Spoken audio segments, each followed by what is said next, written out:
National parks are supposed to be peaceful, untouched slices of wilderness. But dig through the right reports and you'll find something else. The weird stuff, the unsettling stuff, the what the hell actually happened out there stuff. Join us for part two of bizarre incident reports from various national parks.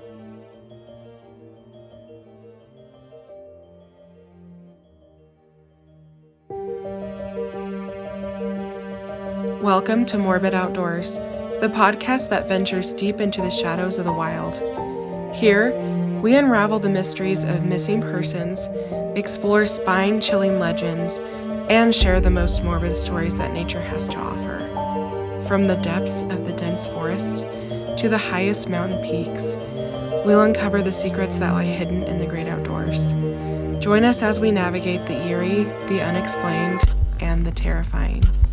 So if you dare, grab your gear and let's embark on a journey into the unknown. This is Morbid Outdoors.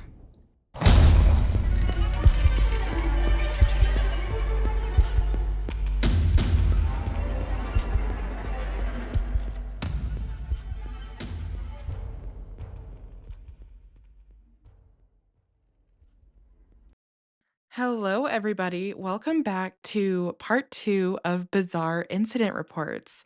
So, I had a lot of people tell me they really liked the last installment of Bizarre Incident Reports. And honestly, it's really fun to put together because I love reading through all of these reports. So, my name is Elise. I am your host, and thank you for joining me today.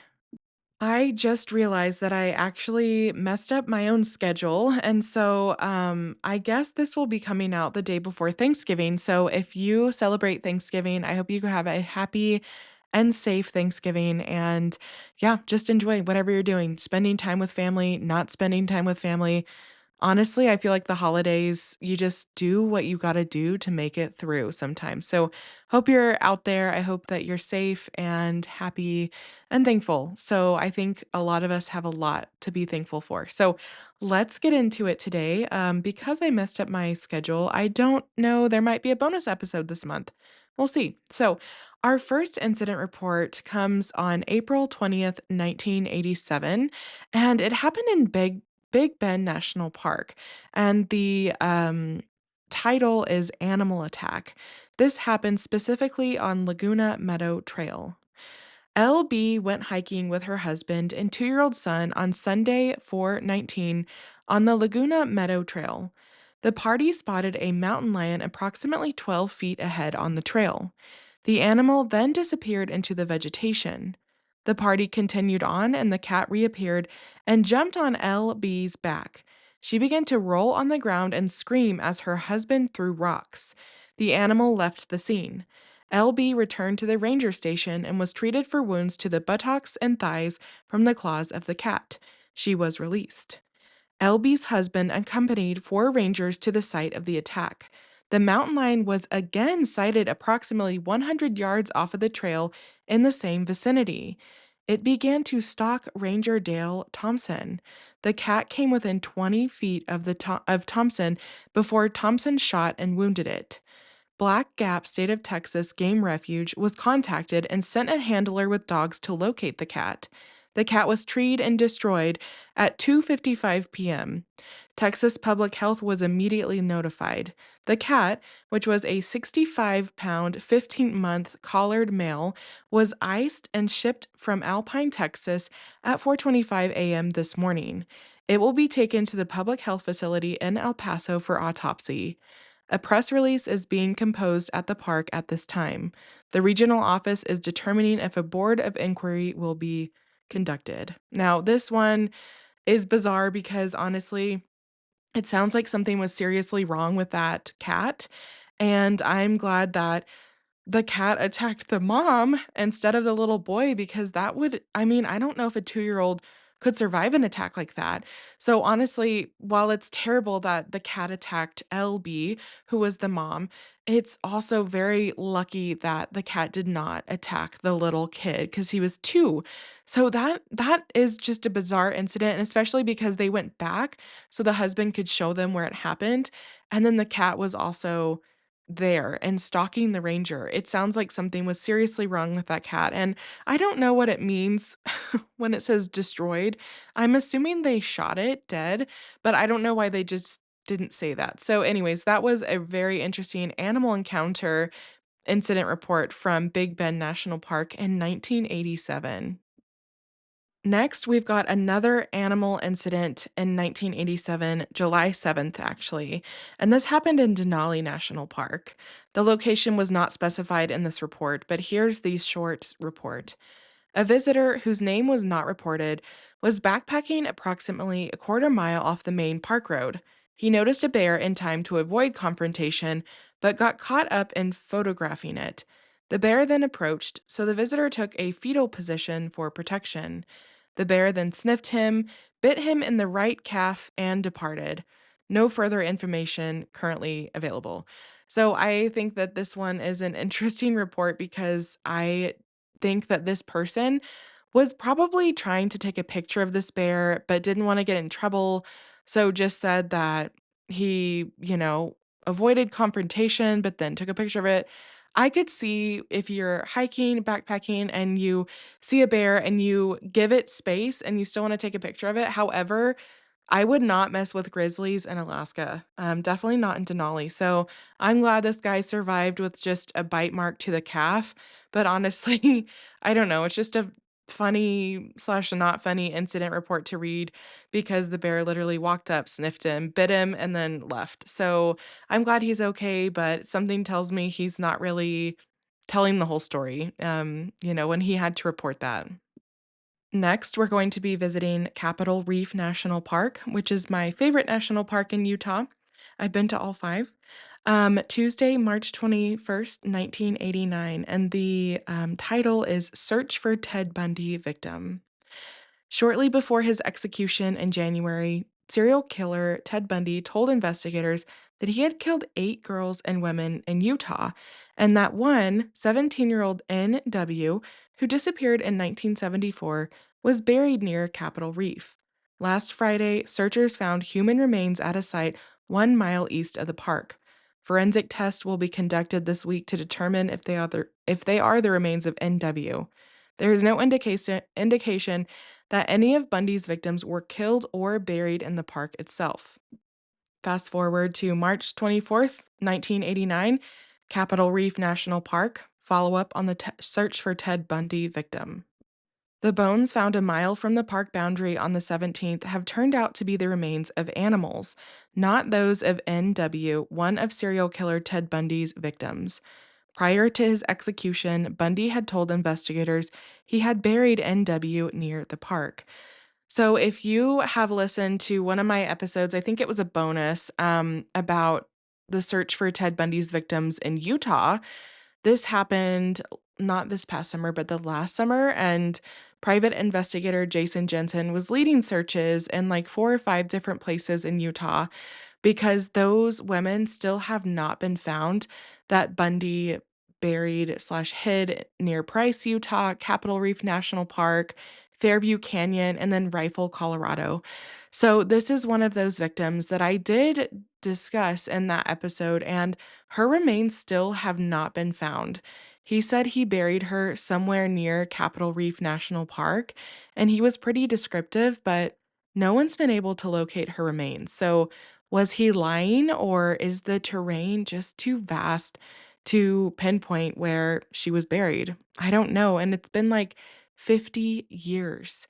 So I'm really hoping for her family and loved ones that she eventually will be found. But if you're outside and around Capitol Reef National Park, just know that there are murder victims down there. And if you're out, maybe you should be a little bit more aware about bones. I know that's so morbid to say, but it's something I always have in the back of my mind when I'm outside recreating because it's very real. It could really happen. You could really stumble upon human remains. And it's just better to kind of be aware of it, right? So, anyways, off of that tangent, we're going to go to the Everglades National Park, January 11th, 1990. And the title is Search Person Found. The report reads On January 8th, a West German national in his late 20s rented a boat from a park concessionaire and headed out into Whitewater Bay. He returned late that evening. The next morning, he again rented a boat for a trip into the bay, but this time brought a good deal of camping and other equipment with him. When he failed to return, the concessionaire notified the park and a search was begun. The bay and Flamingo were covered by boats, a helicopter and a fixed-winged aircraft. Late in the afternoon, the boat was found on a small island and searchers located the man not far away. He'd consumed an entire bottle of Nuprin, sliced his wrist, and shot himself in the head with a flare device, but was still alive. He was medevaced to an area hospital. His current condition is not known. This is a really sad incident report to read because this person obviously was struggling with mental health and went out there to kill himself, and it's really sad. And something that happened to me in 2017 while I was backpacking in Great Sandings National Park.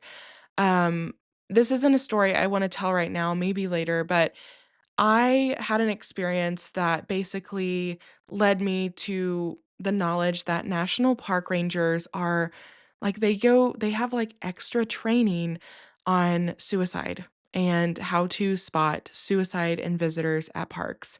And I just want to thank all the national park rangers for what they do because they're not just protecting the land, they're also trying to be vigilant about people in parks that might have ulterior motives, whether it be murder or suicide or destruction of property. They really have to handle a lot, and I can't imagine the mental toll that that takes on them while they're on the job. So, this was a sad incident report. I couldn't find any follow up about his condition, but I'm glad that someone was able to notify the park service so that they could get him some help. Okay, now we're going to go all the way over to Oregon and we're visiting Crater Lake National Park. This incident report was October 23rd, 1990, and the title is Recovered Vehicle. So the report reads On October 5th, rangers were conducting a hunting patrol along the park's east boundary when they discovered a Ford pickup truck parked in the woods about an eighth of a mile from the nearest road. It was apparent that the vehicle had been there for some time, as vegetation had grown up and around the tires. There was a mouse nest on the floorboard, and a crusty rifle rounds were found in the seat. When the registered owner of the vehicle, a Mrs. L, was contacted, it was learned that her husband, who is 75 years old and suffers from Alzheimer's disease, had left it there when hunting near the park on October 3rd, 1989, and was unable to find it again. Friends and family searched the area for 2 weeks and again on several occasions last summer in unsuccessful attempts to locate the misplaced vehicle. Mrs. L was grateful to the Rangers for their discovery, as this was the second vehicle her husband had lost within the past 2 years. They have yet to locate the first vehicle, and Mr. L no longer drives solo anymore. Incidentally, the truck ran like a charm once the needles, nests, and cones were cleaned from the engine compartment and it was jump started. Now, I found this bizarre to read because I know it was 1989, but Alzheimer's was still a thing back then, and it is kind of bizarre to me to hear about a man that is in possession of a gun, a rifle, who has Alzheimer's, who already has memory issues, and is going hunting alone. That was really bizarre to read. Maybe he's stubborn. Maybe he was in denial. Alzheimer's and dementia is a really, really horrible disease. But it was shocking to read that incident report because that was the second vehicle that this man had lost in 2 years. And he still has access to firearms or had access to firearms and driving. And honestly, it's amazing that he didn't get lost himself. So I'm glad that there was a happy ending in that story. It was just really bizarre to read. 75 years old and hunting by himself in a national park. Not a really good mix for outcomes. Now let's go over to Badlands National Park. This happened May 18th, 1992, and the subject is Assist on Dinosaur Recovery. The report reads On May 14th, the National Park Service personnel from Badlands, Mount Rushmore, Fossil Butte, and Dinosaur assisted the FBI in the seizure of Sue, a famous Tyrannosaurus rex skeleton that the Black Hills Institute removed from the Cheyenne River Indian Reservation in September 1990. The seizure stems from an FBI investigation of the removal of the dinosaur from Indian lands. No arrests were made at the time of this seizure. I included this one because it was really cool, but also interesting because I had no idea that the FBI was doing T Rex skeleton recovery missions in the 90s. I'm glad that the reservation got that back. That should probably not have been taken off of their reservation. I couldn't find anything else about this other than this short incident report, but what an interesting way to work in the National Park Service.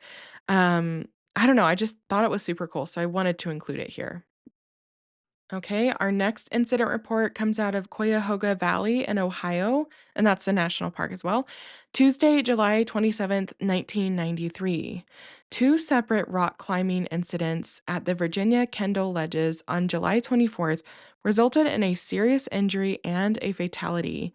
DPM 14, who had just completed a 13-mile hike with his Boy Scout troop, was scrambling on a rock formation when he fell about 15 feet. Rangers responded and began CPR. Although a weak pulse was detected, DPM was pronounced dead by physicians at Akron Children's Hospital. He had suffered a fracture to his first vertebra. The boy's father was with the scout group. About 2 hours later, and within 30 feet of the fatal accident, Reverend V.B., chaplain at Akron, I don't even know how to say it, General Hospital, fell approximately 25 feet while scrambling between rock formations. Rangers responded and he was taken to the hospital. He is currently in intensive care with severe head trauma, a bruised lung, and a fractured jaw. A critical incident stress debriefing was provided yesterday to all Rangers involved in the rescues. And to all my Ohioans, I am very sorry I cannot pronounce that. I should be able to, and I could look it up, but you know what? I've heard it both ways, and I think either way is fine. I'm from Arkansas. People say Arkansas. I don't really care.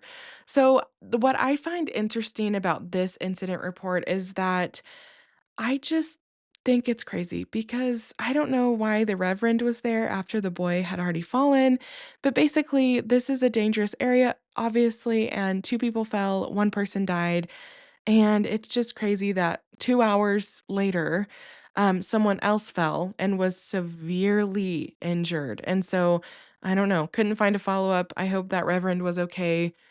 The 90s, man. Crazy stuff was happening in the national parks, apparently. Okay, our next incident report comes out of Gates of the Arctic National Park in Alaska.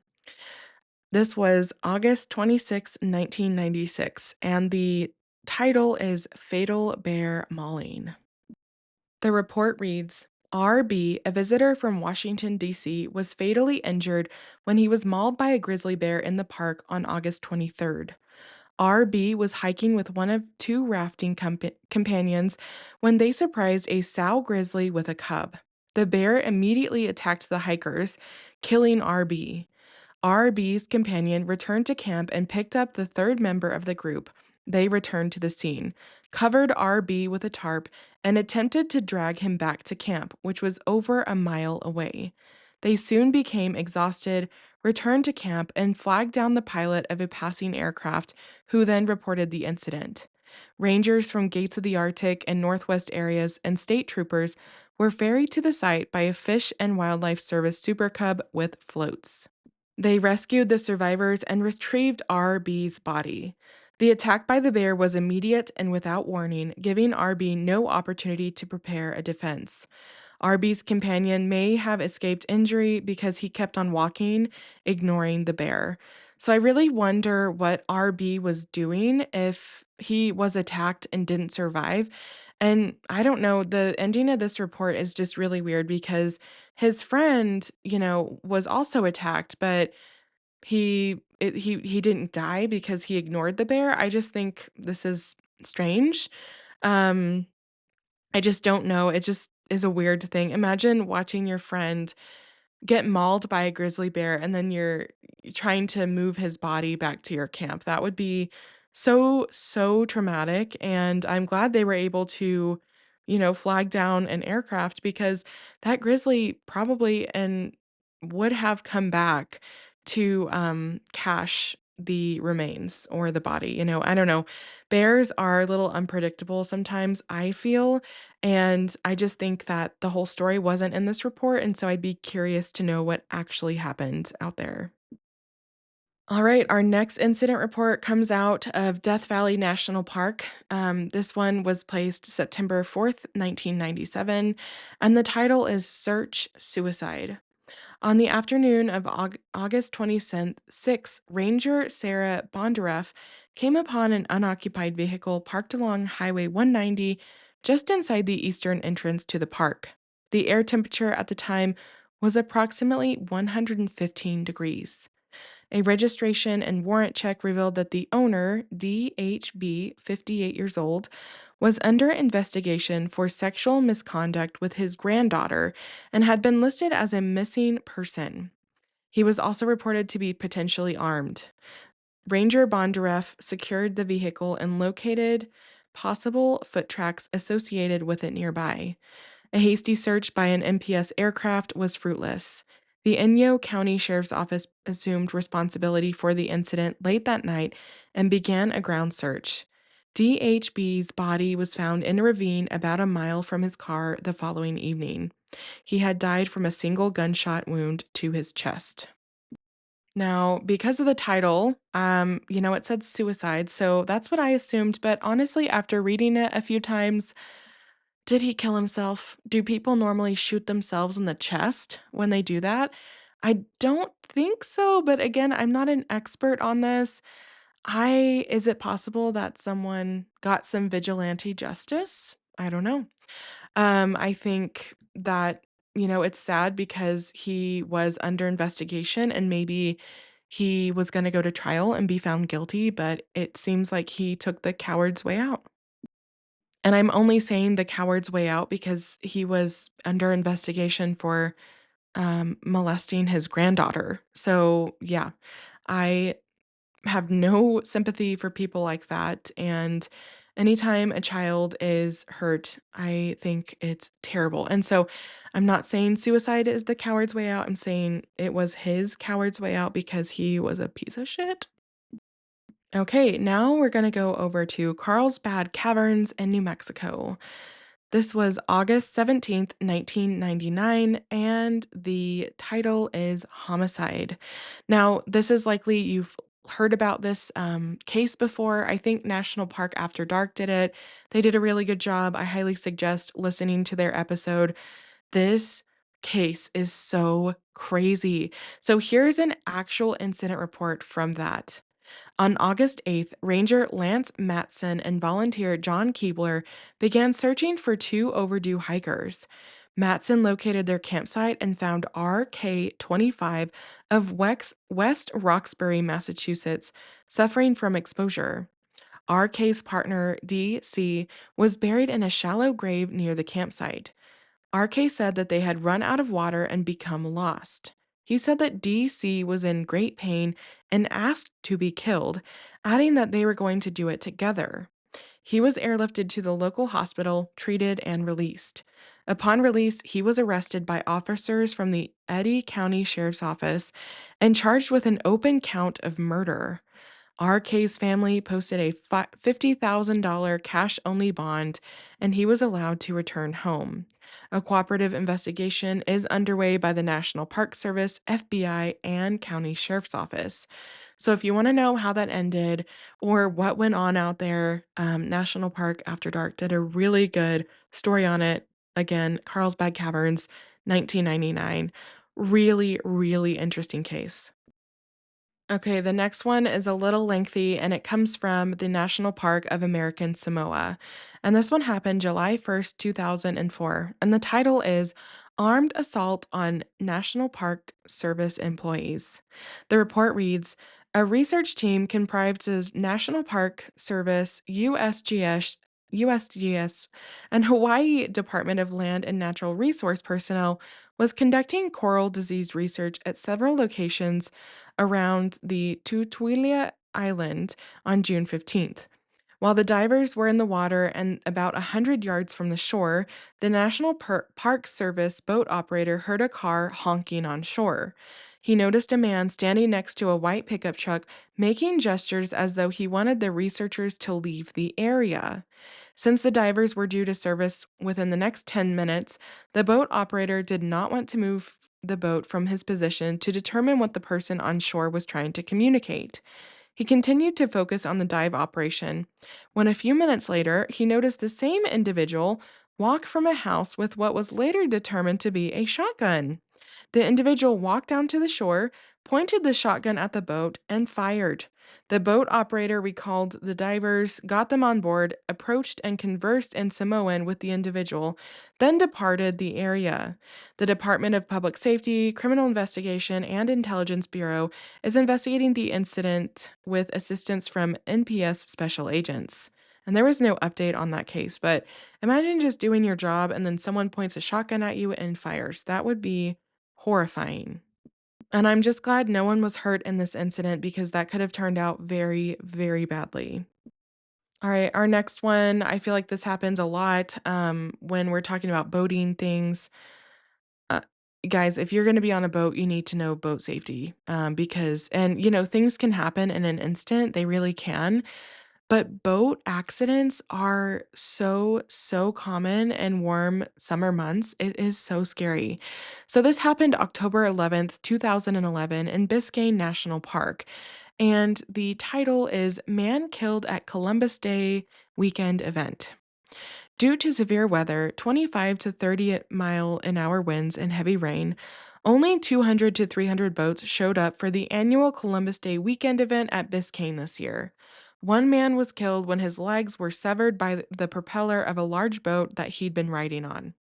And that's all the report says. That is terrible. Terrible, and this isn't even, like, in the '70s, this is in 2011, and I don't know, boats just make me so nervous. I know that they can be safe, but geez. So this poor guy was killed because both of his legs were severed by a propeller. That is, like, nightmare fuel for me. And I actually grew up on boats, on lakes. My favorite lake back home is 40,000 acres, and there are no houses on it. There's a ton of islands. It's amazing. I love boating, but it is so scary. Our next incident report is from last year, 2024, October 16th, in Congaree National Park. And the title is Missing Person. On October 3rd, a 28-year-old left their parents' house in Columbia, South Carolina, with no indication of anything amiss. Later that day, the parent received a message from one of the individual's friends saying that they received an SOS alert indicating the individual had gotten into a car crash. The parent attempted to reach the individual but was unsuccessful. The parent reported them missing on October 4th. On October 5th, the individual's car was located in the Congaree at the Palmetto Trailhead. There were no signs of a car crash. The keys were inside the car. The individual did not have needed medication with them. The National Park Service, South Carolina Department of Natural Resources, and Richland County Sheriff's Department conducted a search, including helicopters, boats, all terrain vehicles, drones, and dogs. As of October 13th, the individual has not been found. So this happened last October. It's been over a year, and this is just so weird. I don't know if maybe this person fell and the phone said that there was a car accident. I just think it's really, really interesting, and it seems so suspicious.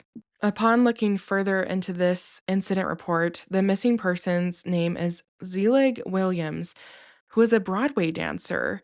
He has still not been found to this day.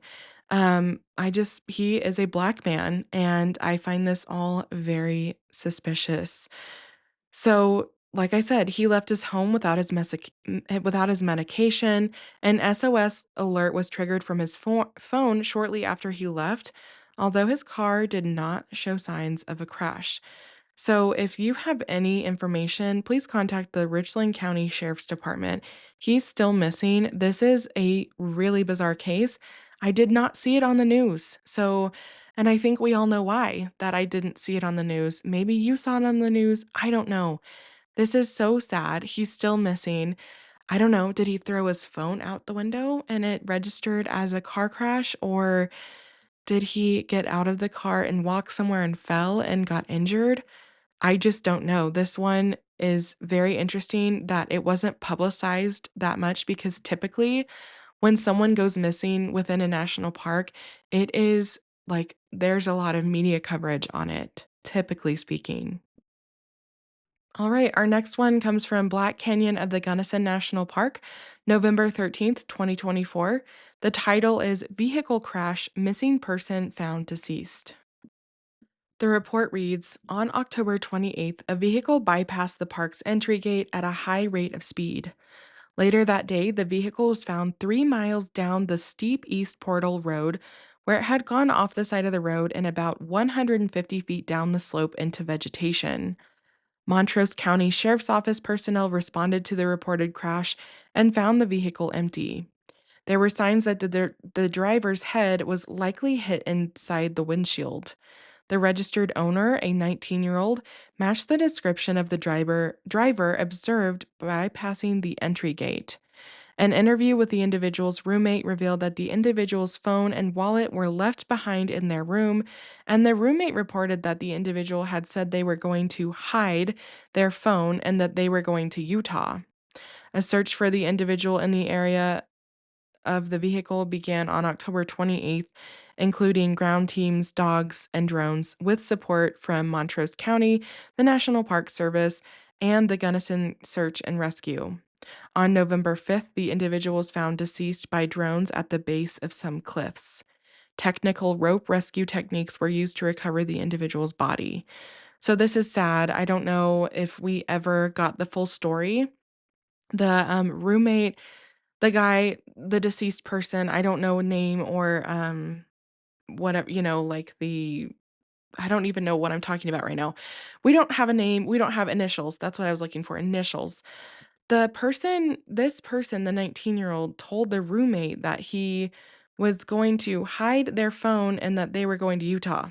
I don't know, that's so weird, like, to say, like, was this person having mental health issues?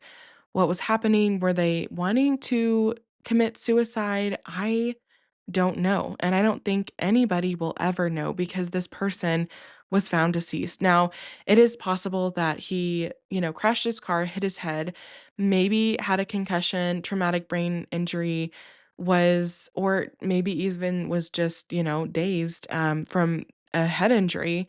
Maybe they stumbled over the cliffs or maybe they jumped. We don't know. We really don't know. But if you've ever been to Black Canyon of the Gunnison National Park, you know just how crazy the cliffs are there. I can't imagine wrecking your car on one of those roads because it would be so scary. I actually used to cross country ski there, and I am not graceful, but I also hate heights.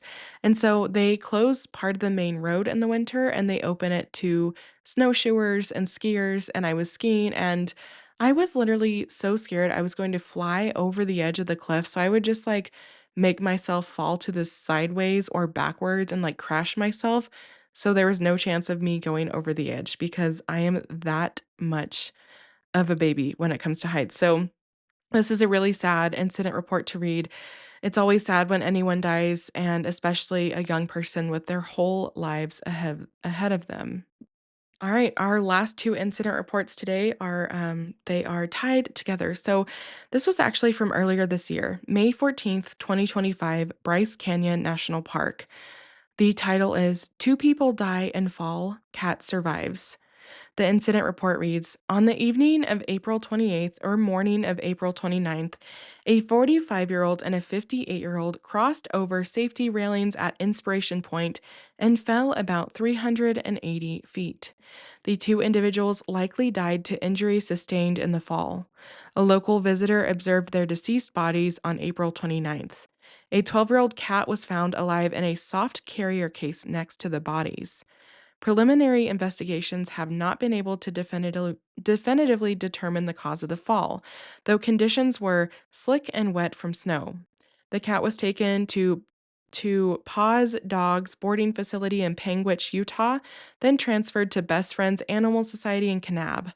Vets said that the cat was matted and sore but alert, friendly, and able to eat and drink on her own.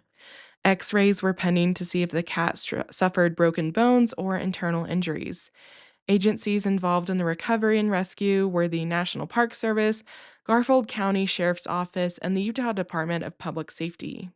Then on June 11th, 2025, Bryce Canyon National Park, follow-up on previously reported incident.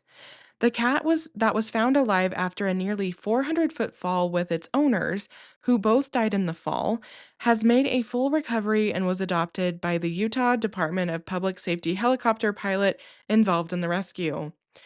The cat was named Mirage. Okay, I want to be so for real here.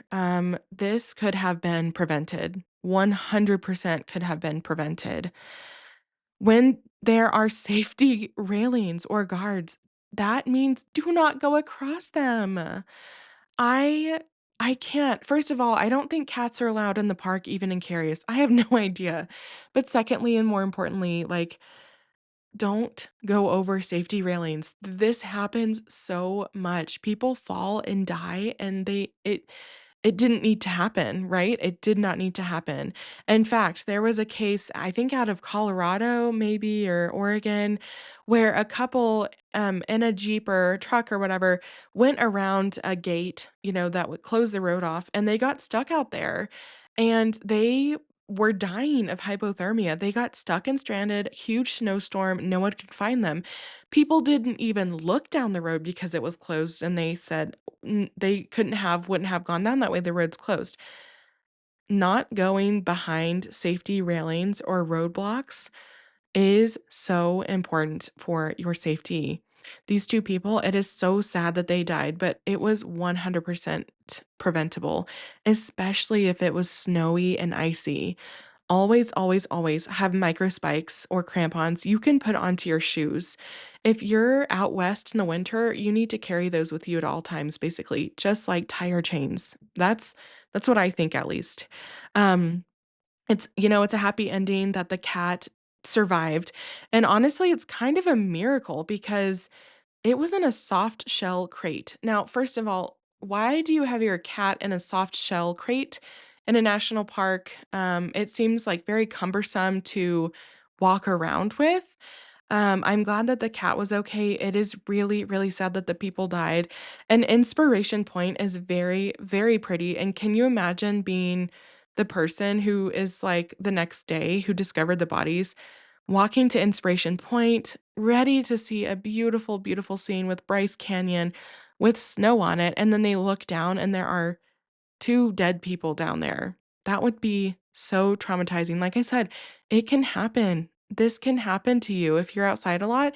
It's like my biggest fear is finding is finding human remains while I'm out hiking or backpacking. It is a real fear for me. So I'm glad that the cat survived, but also this was entirely preventable, and I love that the Utah Department of Public Safety helicopter pilot was the one who adopted the cat. I think that is so amazing.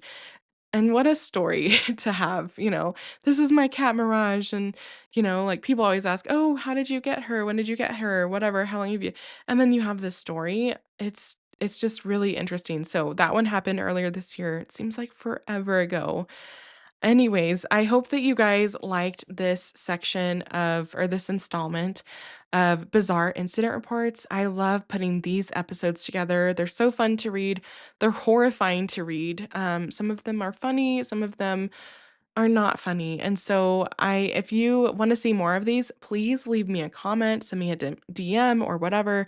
I had a lot of people say they liked it, but I just want to know what you guys like and want. So I hope you have a great day. Again, I hope you're safe.